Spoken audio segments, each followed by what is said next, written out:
Well, after 3 very repetitive episodes, The Walking Dead finally delivers with one of its best episodes in a long time. Don't change the channel, don't touch that dial. We got it all on UHF. Take off your sneakers.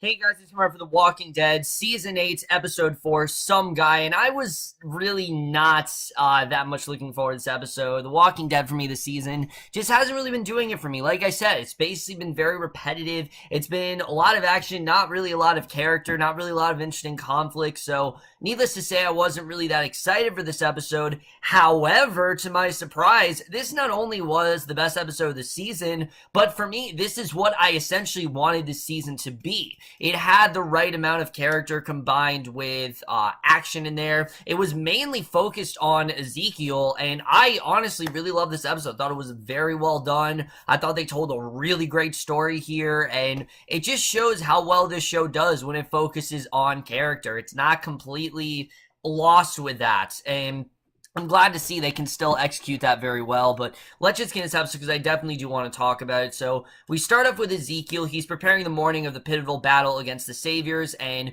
his people say their goodbyes to friends and family members as he watches from his house, and Shiva and Ezekiel make their way through the assembled fighters, and Ezekiel stops to tell boy Henry that he'll be brave, and his people look very somber. They're very committed to the action. Like, they're determined to win. You can tell he tells them that they face dire challenges, but their way of life hangs in the balance. He tells them they will fight, they will bleed, and they will still smile. Who then adds that they will end all their enemies, and he realizes his fighters will leave their loved ones to face this dangerous world, and yet he smiles, and he vows to honor and protect the bastion of life in the land of the dead. He also declares once again they will win, believing they're joined in purpose. He tells them they are one, and as they move forward in this massive group hug, and it was a really nice scene. You can see that, again, he's trying to keep that hope, and he's trying to maintain it as much as possible. So the group hug dissolves into a scene of dozens of slain members of the kingdom. They're fighting groups laying slain beyond the Savior's gates.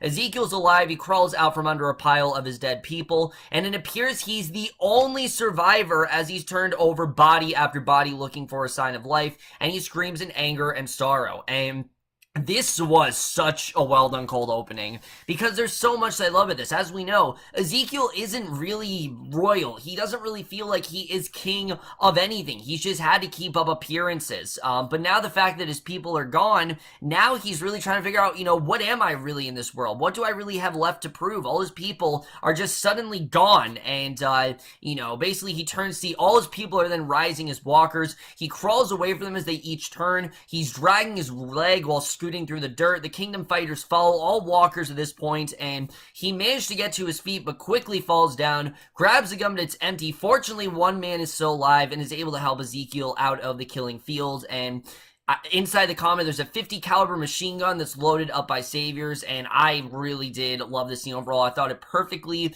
showed again, just what happens when you strip everything away from Ezekiel, and that is only scratching the surface of what he goes through. He goes through a lot more than what we just saw here.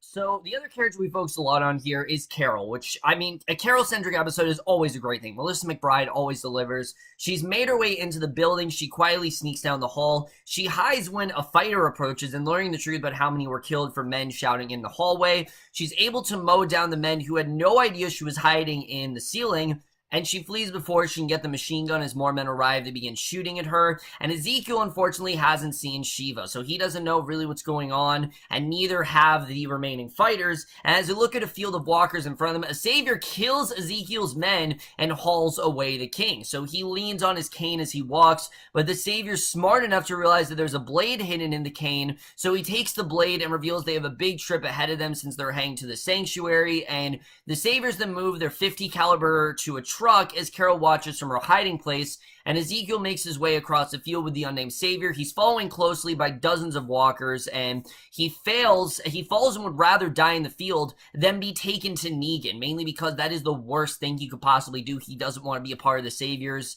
and he refuses to get up until the man hurts him, forcing him to rise. And again, you can just see Ezekiel, he's so weak in this moment, but he's still trying to remain strong. You know, he wants to just die this way. And the savior taunts Ezekiel about how he's played his people with the help of Shiva, saying they're all dead because he convinced them he's a king. Carol loads her weapon, steps out to shoot, but doesn't see another truck with saviors, and it's a 1 versus a dozen or so gunfight, so she's pinned down behind a truck. There really isn't much of a fight here, unfortunately. There's only one of her and dozens of them. The odds are just not going to end well, unfortunately. So the men empty dozens of rounds from the truck that Carol kneels behind. And I'd like to be reminded just how massive the saviors are, and I think that's been a big problem with these first 3 episodes. We haven't seen enough of the saviors as a threat. I was hoping we'd see more of the saviors and how powerful they are, and here we definitely really do see that. So, you know, it seemed like they were pretty much undefeated, but we see that's definitely not the case here. Ezekiel hears a gun battle going on, but he can't believe any of his people are alive inside the compound, and the saviors then distracted by the gunfight long enough for Ezekiel to grab his knife, and unfortunately, the man fights back. He gets the best of a wounded Ezekiel, and the man then hits Ezekiel. He takes his coat because they can't get into the compound because it's locked, and the man decided to take Ezekiel's head instead that he'll have to do, and as he raises his weapon, Jerry then arrives with his axe. He chops the man in 2. And that was amazing. That scene right there, where he just chopped him in 2, I was honestly applauding. I loved that scene. I thought Cooper Andrews absolutely killed it there. And I like seeing that Jerry is still alive. I think Jerry's the one character that we do want to see alive. We were introduced to him in the Kingdom. We haven't seen nearly enough of him as a character, so I was glad to see that he pretty much, save the day here. So Carol sees a button that opens gates for near where she's hunkered down. The men then advance slowly toward her. She tosses out her gun. She says she can tell them where the others are hiding. She lies and says they're waiting for other saviors to show up before attacking. She stands, raises her hands, and turns her back to show that she's unarmed. So Jerry then helps Ezekiel stand. He takes out a few more walkers, then refuses to stop calling Ezekiel Your Majesty, because that's what he's been, you know, that's basically what he's been told to call him. But Ezekiel doesn't feel like one anymore because he doesn't really have anyone. Jerry uses axe to try and break the gate's lock. Unfortunately, there's to no avail. So Carol disarms one of the men, but it doesn't stop the saviors from firing, killing their own. Carol then opens the gate behind the saviors, letting in walkers, and Jerry breaks his axe before he can open the gate. A different one from the one that Carol opened earlier, and together they're forced to make a stand against dozens of walkers. Jerry thanks Ezekiel for being such a cool dude as they begin their fights, and again, I just really love their scene. I love seeing how outnumbered they are, but I also love seeing how victorious they are. Even though Ezekiel's been pretty much stripped of everything, they do remain hopeful, and I really love seeing that here. So Carol then takes a set of keys from the dead savior, while the other saviors don't realize the walkers have actually been let in. So she starts firing at the remaining saviors, telling them they can end this now, and admitting that she was lying, and she assures them that they're not leaving with the guns. She knows the 2 surviving saviors don't have much ammo left, so she sees Ezekiel and Jerry at the gate, nearly overwhelmed by walkers. I mean, there is a huge, mass amount, and in a short flashback, we get the scene where Ezekiel and Carol have a talk about Ezekiel prior to this big fight, and I really love this scene because, again, it gives us the perfect amount of character and action. They combine that very well here. He says that he's been trained for a long time. He's ready to become what they must. And when she asks what he means by become, and he talks about how he was a zookeeper and how he was weak and he knows what he must be. He recalls how Shiva was bleeding and he leapt into her enclosure after a very short deliberation. He weighed the risk and decided he wanted to be the one who leaped. And he recalls Benjamin telling that if you're asked to be the hero, and he now believes that he was ready. You know, he was ready to be the hero at this point. He was ready to, provide as much hope into these people as possible. And he wonders if Carol's always been this strong and this brave, and she decided to be this way just as he did. And I love this scene because it shows how similar they are. Remember Carol, in the beginning of the show, she was just a battered woman that was getting beaten by her husband. That's really all she was. It wasn't until later in the show where she became this badass that we know her as today. But, remember a couple scenes ago, she had to pretend to be a homemaker, but really she is a badass, and she's had to transform into her own to the point where that is her identity now. Similar to how Ezekiel, his identity is being a leader. Even if he doesn't believe it yet, I think that really is Ezekiel's true identity, and I thought they really did blend those two very well together, just showing how similar they are, showing why these two should work together, and I really love seeing that. So back to current events, Ezekiel and Jerry are nearly surrounded when Carol races up. She shoots the walkers. She made the decision to save them instead of getting the gun. Fortunately, though, the keychain has a key to that gate, so she lets in Ezekiel and Jerry, and Ezekiel knows that they need to get word to Rick immediately before the guns make it to the sanctuary, and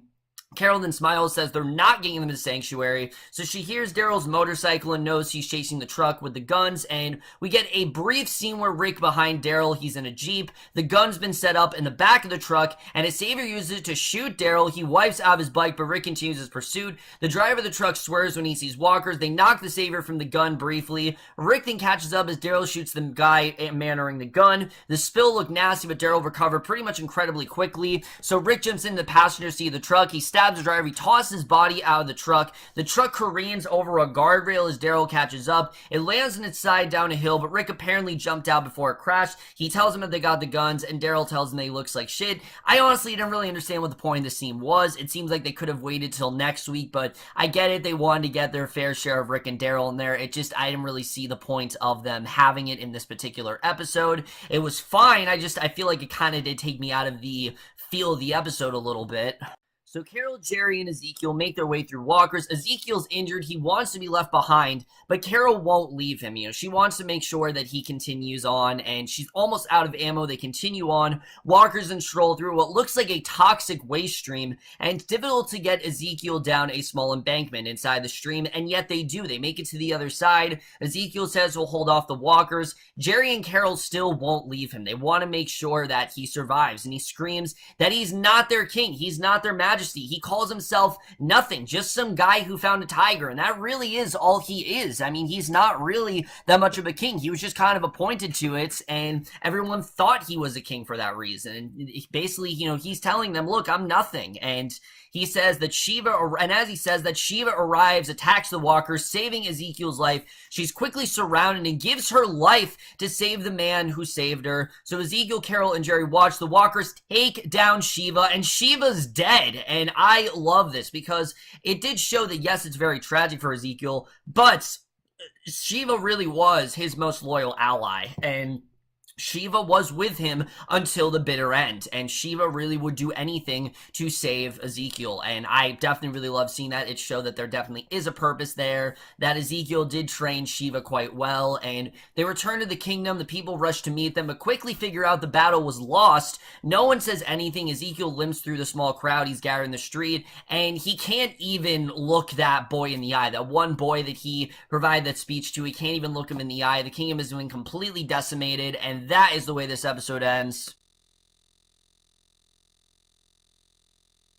So, like I said, guys, yeah, definitely a really different episode, but a welcomed one. I think after 3 episodes of just the same old bullshit with just tons of action and not really a lot of character, this was a welcome change. And normally I'd say, oh, the show does too many filler episodes, because I know a lot of people say that, but I feel like this season it really was welcomed, and I was glad to see that they did do that here, because this really got us to care more for Ezekiel. Sure, we've touched upon this before, that Ezekiel really isn't much of anything, and everyone is acting like he's a king, when in reality he just is a normal guy who happened to find a tiger. But this episode really did hone in on that, and it really did show how deserving he is of this title. I think Ezekiel does deserve this title. I think that he definitely is good here, but you can also see that because of the fact he's not a king anymore, he doesn't really know what his purpose is, and especially the fact that Shiva's gone. Shiva was the thing I think that kept him hopeful. Shiva was the thing that made him think, okay, we have a way out of this, but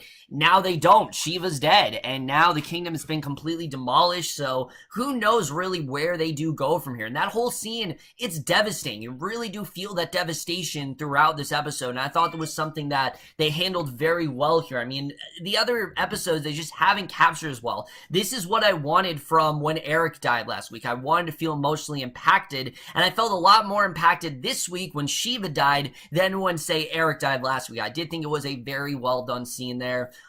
As far as things go with Carol and Ezekiel, I think Carol's going to be the main thing to keep Ezekiel hopeful and really keep him going, because again, she transformed herself into this badass and she made herself who she is today. The Carol of seasons 1 through 3 would definitely not have survived, you know, this kind of situation. There was no way she would have survived. She probably would be on the hilltop with Maggie, and there's no way she would be in this fight right now. But because of the fact that she transformed herself, she really has come into her own. I think Ezekiel can really do the same, and I think the rest of the season is going to be, what is Ezekiel's purpose here? Where does he really go from here? I mean, everything pretty much that he's known has been stripped away from him except for Jerry and Carol, so we'll have to see really where he keeps going here. I'm interested in seeing really how that all does turn out. But the actor who played Ezekiel did such an incredible performance in this episode. I really did love his acting. I've always loved the character of Ezekiel, but to be honest with you, I've been waiting for, you know, that big moment with Ezekiel where I'm like, all right, this guy is an amazing actor. And this episode really did show me how great Kari Payton is as this character. He was phenomenal here, and I just really love what we got out of him in this episode. And it just... A lot of people have said that the characters beyond season 5 have not been all that great. Ezekiel, I think, has been one of the bright spots. I will concur that there have been a few that haven't really done much of anything. Like, I don't know really what there is to say about Jadis. I don't really know why Ened's the main character this season. I mean, they're just, it's a weird choice to make the main characters. I mean, Simon, I can kind of understand, but Ezekiel absolutely deserves that top billing. He is such a great actor. He's such an interesting character. And I hope we see more of him in this story, because I really do love this story here. I hope they focus more on it, and he's definitely one of the most interesting things going on right now. There isn't a lot of interesting things going on this season, and I think his is definitely one of the bright spots. So I really did love what we got there. Really my only complaint with this episode, like I said, that Rick and Daryl scene did take me out of this episode. I didn't really see the point of that being here, other than the fact that they just needed to show Rick and Daryl, which I didn't understand. Other episodes where it's been single character focused, they haven't shown the other characters, so I didn't really understand why we need to see Rick and Daryl. Again, it just really took me out of the moment. I didn't really understand what they were trying to do there. But honestly, this episode was so well presented and the character work was so well done that it really isn't that much of a complaint. It really, you know, the episode was just so well presented. I thought they handled it in such a well done manner. It really was, I think, just so above every other episode we've gotten this season. It is definitely more of what I want to see in the show. It was devastating. It perfectly got us into the character of Ezekiel. It shows how interesting of a character he really was. It had some very thrilling action sequences. I mean, the ending especially was very thrilling. I really did not know what was going on. And I do like the fact that Ezekiel still isn't a savior. You know, he made sure that, you know, he told his people I would not do that, and he did honor his promise there, so I definitely did love seeing that. Overall, guys, this was easily the best episode of the season, and I am absolutely going to give The Walking Dead Season 8, Episode 4, some guy in A-. So over, guys, from this episode of The Walking Dead, the most guys thought of this episode overall, love your thoughts, and like I said, such a much better episode over the first 3, a huge improvement for sure.